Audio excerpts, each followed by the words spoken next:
Bonjour à tous, ici Mathieu Deloison pour actionscript-facile.com. Donc aujourd'hui, c'est un tutoriel vidéo sur une application Pixlib basée sur le modèle vue Front Controller. Nous allons apprendre comment concevoir un player audio en ActionScript 3 avec le framework Pixlib. Donc le plus simple, c'est de passer directement au code source. Donc tout d'abord, la classe main. Donc l'exemple, j'ai créé l'exemple en utilisant FDT. Je l'ai également inséré, comme vous pouvez le voir, dans un projet Flash Develop. Comme ça, en fonction, vous avez la possibilité de choisir votre éditeur préféré. Donc tout d'abord, la classe main. La classe main étant la classe pxBaseDocument. C'est elle qui s'occupe de lancer votre application. Donc là, nous avons, c'est des constantes que nous utilisons pour notre fichier XML. Donc ce sera le nom des fichiers XML. Et une fois que votre application est prête, la fonction onDocumentReady est appelée. C'est là où nous ajoutons nos loggers, donc notre debug, demonster-les-bugs ou LuminiqueBox ou un autre, grâce à la librairie PixLogger. Et ensuite, nous lançons notre make-config qui va initialiser toute notre application. Comme vous pouvez le voir, sur le côté, les packages sont organisés, c'est-à-dire, rien qu'en regardant notre architecture, nous pouvons en déduire l'organisation des classes. Là, nous avons nos raccourcis. Nous verrons dans un prochain article cette fonctionnalité cachée très pratique en ActionScript 3. Dans le package view, nous avons toutes nos vues et apporte un nom très explicite. Interface view pour gérer l'interface, la gestion de la playlist, bouton suivant et piste précédente, les infos sur le son et la gestion du volume. Pareil pour le modèle. Des modèles, un modèle pour Google Analytics, un modèle pour la gestion de l'audio et un modèle pour la gestion de playlist avec une liste de modèles. De la même façon, nos événements sont séparés avec des noms très explicites et nous avons enfin nos commandes avec toutes les commandes de configuration que nous allons voir dans un instant, les commandes associées au player, les commandes associées à la playlist. Vous remarquez que les noms sont parlants, donc chargement des infos sur le son, ça doit être le pourcentage de chargement en cours, les informations ID3, le volume du son, stop, pause, et nous avons également le tracking, les événements et les pages avec Google Analytics. Donc, avec main, makeconfig.run, ça va lancer la configuration de votre classe, de votre application, pardon.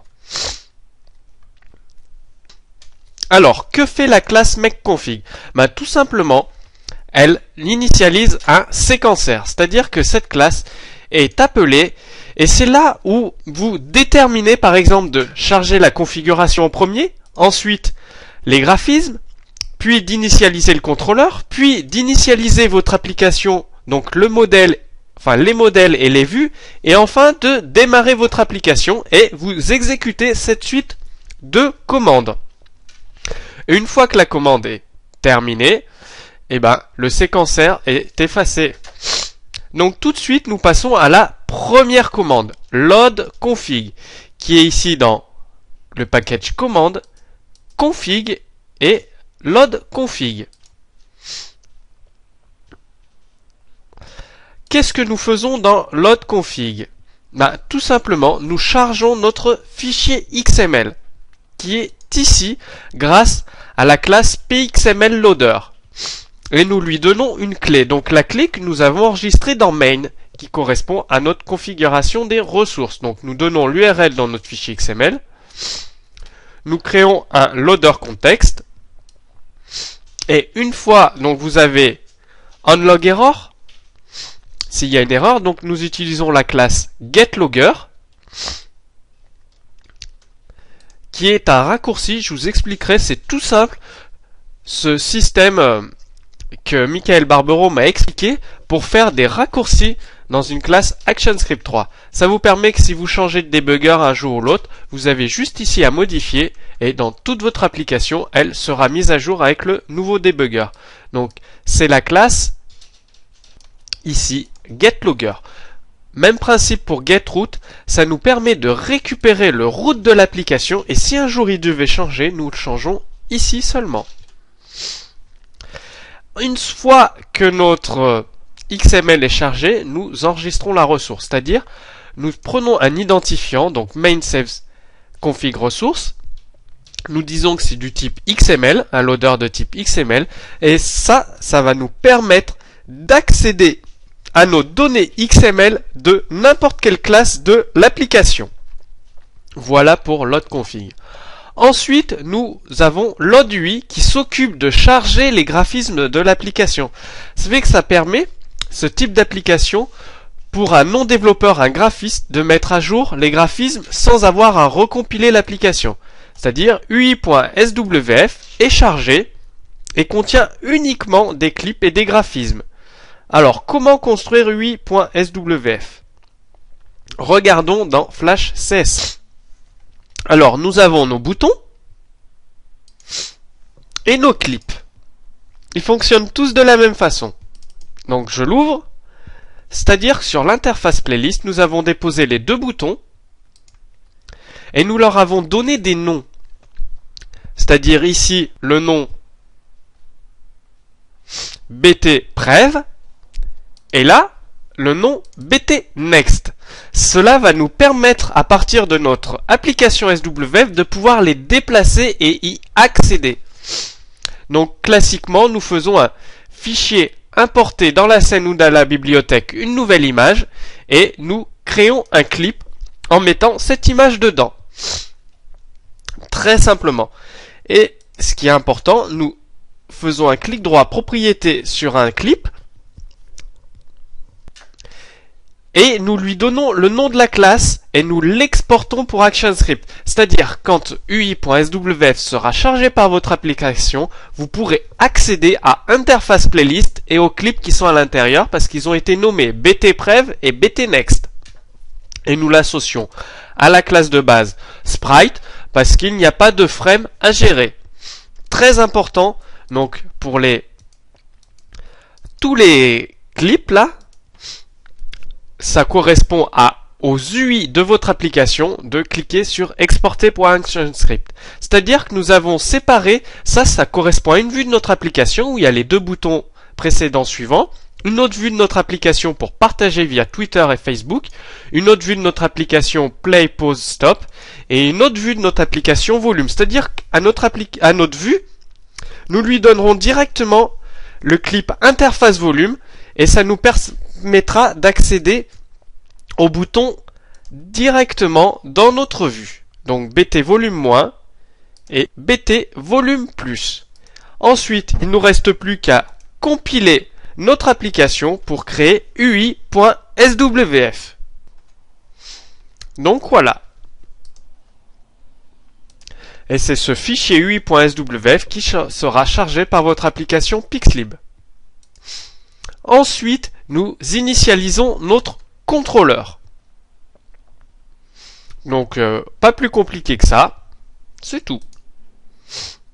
Puis, nous passons à l'initialisation de l'ensemble de nos modèles et de nos vues.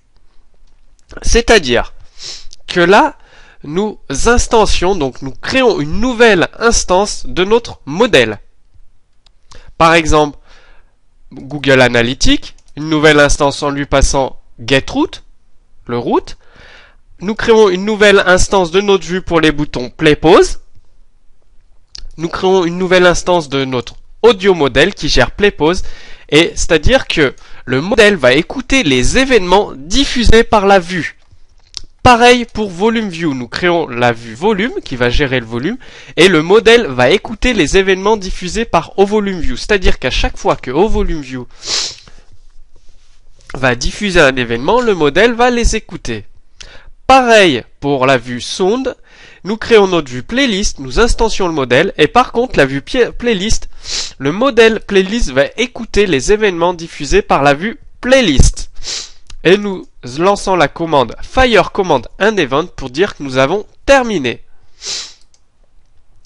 Ensuite, dans notre make config, nous passons au démarrage de l'application, donc une commande qui va lancer notre application. Cette commande-là, remarquez, nous récupérons les données XML que nous avons chargées précédemment, nous les remettons en forme, et c'est là réellement où nous démarrons notre application. C'est-à-dire que nous récupérons le modèle avec le modèle list et son nom, et nous appelons la méthode setPlaylist en lui passant les URL des différents fichiers son que nous avons reconstruits juste avant. Puis, juste en dessous, nous rappelons une nouvelle fois le modèle et nous appelons la méthode nextSound pour lancer la lecture du son. Si vous voulez pas que le son se lance au démarrage de l'application, il vous suffit juste de commenter cette ligne. Et ensuite, une fois que toutes les commandes sont ajoutées, nous les exécutons, c'est-à-dire qu'elles s'exécutent une par une. Donc, notre application est lancée par Start Application et nous nous retrouvons dans cette playlist, c'est-à-dire dans le audio modèle. Pour être plus simple, je vais passer les classes un petit peu dans un ordre semi-logique, c'est-à-dire nous sommes dans l'audio modèle maintenant. Donc, nous initialisons l'audio modèle en lui donnant un nom, donc grâce à la liste des modèles, c'est-à-dire modèle list contient le nom de tous les modèles, ça va nous permettre, grâce à cette classe, de récupérer les modèles quand nous en aurons besoin. Et là, vous avez les méthodes du modèle qui peuvent être appelées en lui passant des données, et dans le modèle, nous stockons toutes les URL, et la position. La position, c'est-à-dire le fichier en cours de lecture. NextSound, nous passons à l'URL suivante. PrevSound, nous passons à l'URL précédente.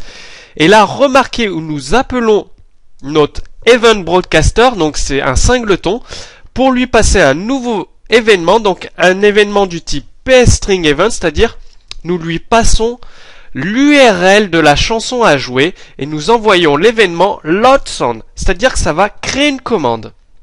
Donc nous regardons dans le player et l'événement LoadSound ici récupère l'événement envoyé par le modèle et donc nous récupérons la chaîne de caractères que nous recevons, que le modèle envoie, donc .value, et nous appelons l'audio modèle pour charger le son.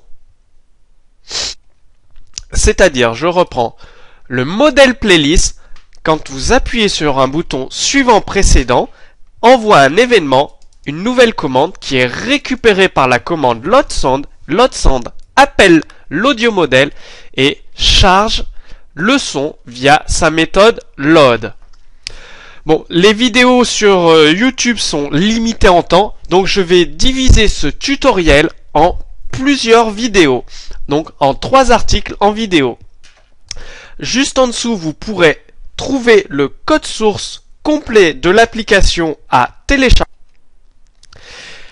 Et je vous invite à poser vos questions sous cette vidéo, comme ça dans les 2 prochains tutoriels en vidéo, je répondrai directement à vos questions. Si jamais vous avez développé des applications avec Pixlib 3, n'hésitez pas à poster sous cette vidéo dans les commentaires votre code source ou un lien vers votre application. Et je vous dis à très bientôt sur actionscript-facile.com pour le prochain tutoriel Pixlib.